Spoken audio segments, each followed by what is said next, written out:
ഇനി ഞാൻ ഇതിൻ്റെ പുറകിലുള്ള കഥ പറയട്ടെ. നല്ല മണം വരുന്നുണ്ട്. Hello everyone, welcome to our YouTube channel. എല്ലാവർക്കും സുഖമാണോ? ഇന്ന് നമ്മളൊരു വെറൈറ്റി റെസിപ്പി ആയിട്ടാട്ടോ വന്നിരിക്കുന്നത്. Masala corn recipe.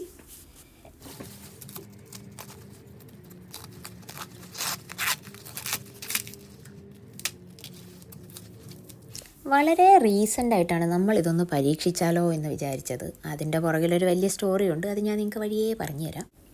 എന്തായാലും നമ്മൾ ഉണ്ടാക്കിയപ്പോൾ നല്ല സക്സസ് ആയി. അതുകൊണ്ടാണ് ഞാൻ വിചാരിച്ചത് ഒരു വീഡിയോ എടുത്ത് നിങ്ങളെ അത് കാണിക്കാമെന്ന് കേട്ടോ.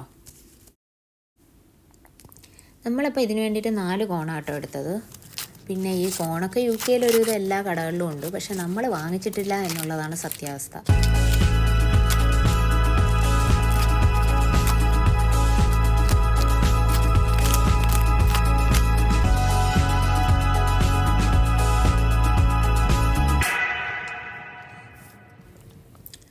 നമ്മുടെ 4 കോണത്തെ ഡ്രസ്സൊക്കെ മാറ്റി സുന്ദരിയായിട്ടൊക്കെ ഇരിപ്പുണ്ട്. ഇനി നമുക്കിത് വേവിക്കണം.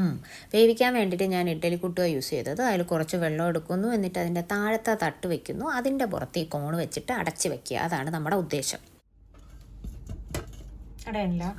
ഗൈസ്, ഐഡിയ ചെറുതായിട്ടൊന്ന് പാളിപ്പോയി. നമുക്കിത് അടയ്ക്കാൻ പറ്റുന്നില്ല.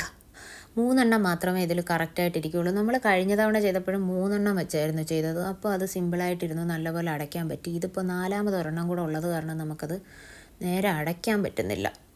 നേരെ അടച്ചാലേ അതിനകത്ത് നല്ലപോലെ ആവി കയറത്തുള്ളൂ. അതുകൊണ്ട് നമ്മൾ അങ്ങോട്ടും ഇങ്ങോട്ടും തിരിച്ചും മറിച്ചും വെച്ച് എങ്ങനെ ഇത് അടയ്ക്കാം എന്നുള്ളതാണ് നോക്കിക്കൊണ്ടിരിക്കുന്നത്. ഇനി ഇതിപ്പോൾ അടയും കേട്ടോ. നമ്മൾ ഒരെണ്ണത്തിനെ പകുതിയാക്കി. അപ്പോൾ ഇതൊക്കെ ഇവിടെ ഇരുന്ന് നല്ലപോലെ വേവട്ടെ. ആ സമയം നമുക്ക് മസാല കോണിന് ആവശ്യമായിട്ടുള്ള സാധനങ്ങളൊക്കെ എടുക്കാം. കുക്കുംബർ വേണം, കൊറിയാണ്ടർ വേണം. അത് നമ്മളിങ്ങനെ കുഞ്ഞു കുഞ്ഞായിട്ട് അരിയാൻ പോവുക. എൻ്റെ കുട്ടിയാണ് അരിയുന്നത്. ഇനി ഞാൻ ഇതിൻ്റെ പുറകിലുള്ള കഥ പറയട്ടെ. നാട്ടിൽ നമ്മൾ ബീച്ചിലൊക്കെ പോകുമ്പോൾ ഇത് എപ്പോഴും വാങ്ങിച്ച് കഴിക്കാറൊക്കെ ഉണ്ട്. ഇത് വളരെ കോമൺ ആണല്ലോ. പക്ഷേ നീനൂട്ടി ആദ്യമായിട്ട് കഴിക്കുന്നത് കഴിഞ്ഞ തവണ നാട്ടിൽ പോയപ്പോഴാണ്.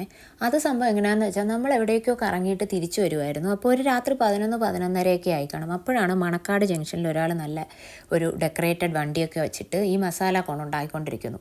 അന്ന് നമ്മളൊന്ന് ട്രൈ ചെയ്യാൻ വേണ്ടി മേടിച്ചായിരുന്നു. എൻ്റെ അമ്മോ, ഭയങ്കര ടേസ്റ്റായിരുന്നു. നീനൂട്ടിക്കും ഭയങ്കരമായിട്ട് ഇഷ്ടപ്പെട്ടു. എന്നിട്ടുണ്ടല്ലോ, നമ്മൾ എന്നും രാത്രി ഇയാളുടെ നിന്ന് ഈ മസാല കോൺ കഴിക്കാൻ പോയിരുന്നു. എല്ലാ ദിവസവും നമ്മൾ രാത്രി പോയായിരുന്നു. കുക്കുംബർ കൊറിയാണ്ടറൊക്കെ സെറ്റാണ്. ഇനി ഇതിൽ കൂടെ ഒരു നാരങ്ങ കൂടെ നമുക്ക് ഒരിച്ചിരി നാരങ്ങ അച്ചാറൊന്നുമല്ല, നാരങ്ങ ചാറുകൂടെ ഒഴിക്കണം. അപ്പോൾ അതിന് വേണ്ടിയിട്ട് നാരങ്ങ മുറിക്കുകയാണ്. ഇനി നമുക്കിതിൻ്റെ മസാല റെഡിയാക്കാം. അതിന് മെയിനായിട്ട് വേണ്ടത് ചാട്ട് മസാലയാണ്. അത് ഞാൻ കടയിൽ നിന്ന് ഓൾറെഡി മേടിച്ച് വെച്ചിട്ടുണ്ടായിരുന്നു. ചാട്ട് മസാല ഇടുക, പിന്നെ കുറച്ച് കാശ്മീരി മുളക് പൊടി, കുറച്ച് ഉപ്പ്, ആവശ്യത്തിനുള്ള ഉപ്പ്, പിന്നെ ഈ നാരങ്ങ നീര് അതുകൂടെ ഇട്ടിട്ട് നല്ലപോലെ മിക്സ് ചെയ്തെടുക്കണം. ഇതാണ് മസാല. ഇത്രയേ ഉള്ളൂ. ഭയങ്കര ഈസിയാണ് സംഭവം.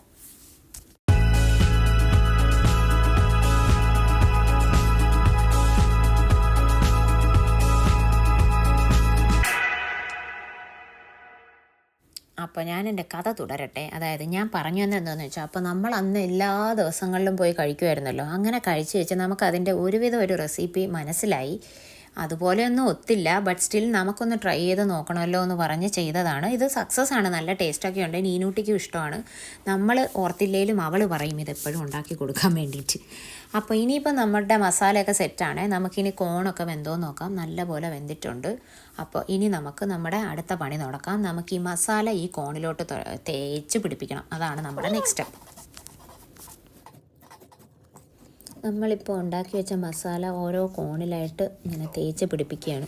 നിങ്ങൾ ശ്രദ്ധിച്ചോ എന്നറിയില്ല, നമ്മൾ ആക്ച്വലി ഇത് കോൺ എങ്ങനെയാണ് സപ്പോർട്ട് ചെയ്തിരിക്കുന്നതെന്നറിയോ? Screwdriver കുത്തിയിട്ടാണ്.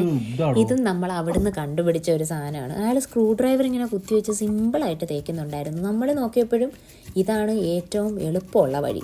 അതുകൊണ്ട് തന്നെയാണ് നമ്മൾ മുന്നേ കുക്കറിൽ വയ്ക്കാൻ പോയപ്പോഴും അത് മുറിക്കാതെ എങ്ങനെ വയ്ക്കാമെന്ന് നോക്കിക്കൊണ്ടിരുന്നത്.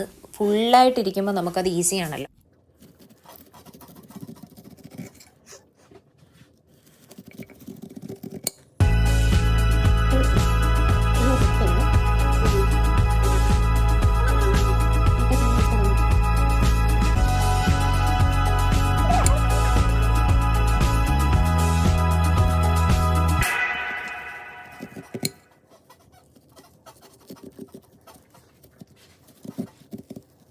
നമ്മുടെ 4 കോണും ഇവിടെ റെഡിയാക്കി വെച്ചിട്ടുണ്ട്. ഇനി അടുത്ത് ചെയ്യാനുള്ളതെന്ന് പറയുന്നത് കുറച്ച് ബട്ടർ ഇട്ട് ഇതിലോട്ട് മിക്സ് ചെയ്യണം. നമ്മളിതെല്ലാം നല്ല ചൂടോടുകൂടി തന്നെയാണ് ചെയ്യുന്നത്. അതായത് ആവി കയറ്റിയതിന് ശേഷം ഉടനെ എടുത്ത് നമ്മൾ ചീകിയിട്ട് ബാക്കിയെല്ലാം ചെയ്യുക. അപ്പോൾ നമ്മളിത് സ്റ്റീം ചെയ്യുന്ന സമയത്ത് തന്നെ കുക്കുംബറും കൊറിയാൻഡറും ലെമണും എല്ലാം മസാലയും ഒക്കെ റെഡിയാക്കി വെച്ചിരുന്ന ഇത് പ്രോസസ്സ് ഭയങ്കര ഈസിയാണ്.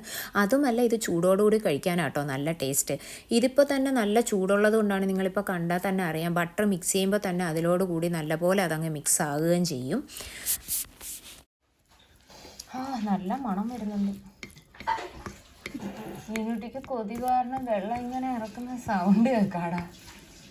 ഇനി ഒരു കാര്യം കൂടെ ചെയ്യാനുണ്ട്. നമ്മൾ അരിഞ്ഞു വെച്ച ആ കുക്കുംബറും കൊറിയാൻഡറും കൂടെ ഈ കോണിലോട്ടിട്ട് മിക്സ് ചെയ്യുക. അതാണ് ലാസ്റ്റ് സ്റ്റെപ്പ്. അതിപ്പോൾ നിങ്ങൾക്ക് എങ്ങനെ വേണോ മിക്സ് ചെയ്യാം. നമ്മളിപ്പോൾ എളുപ്പത്തിന് ഓരോരുത്തർക്കും ഓരോ ബൗളെടുക്കുന്നു, അതിലാവശ്യമുള്ള കോൺ ഇടുന്നു, എന്നിട്ട് ഈ കുക്കുംബറും കൊറിയാൻഡറും ഇട്ട് മിക്സ് ചെയ്യുന്നു. അതാണ് നമ്മൾ ചെയ്തത്. സത്യം പറഞ്ഞാൽ എനിക്ക് ഇപ്പോൾ പറയുമ്പോൾ തന്നെ കൊതി വരുന്നുണ്ട് കേട്ടോ. സത്യമായിട്ടും ഭയങ്കര ടേസ്റ്റായിരുന്നു. നിങ്ങളിത് ട്രൈ ചെയ്യണം. ആരെങ്കിലും ഒക്കെ ആ മണക്കാട് ജംഗ്ഷനുള്ളവർ ഈ വീഡിയോ കാണുകയാണെങ്കിൽ നിങ്ങളും ആ രാത്രി ഇപ്പോൾ ആളവിടെ ഉണ്ടോ എന്ന് സത്യം പറഞ്ഞാൽ നമുക്ക് അറിഞ്ഞുകൂടാ. ലാസ്റ്റ് ടൈം പോയപ്പോഴാണ് നമ്മൾ കണ്ടത്. നമ്മുടെ കയ്യിൽ കോൺടാക്ട് ഡീറ്റെയിൽസോ ഒന്നുമില്ല. അവിടെ പോയിട്ട് ഇത് ഉണ്ടെന്നുണ്ടെങ്കിൽ നിങ്ങൾ എന്തായാലും ഒന്ന് ട്രൈ ചെയ്യണം കേട്ടോ.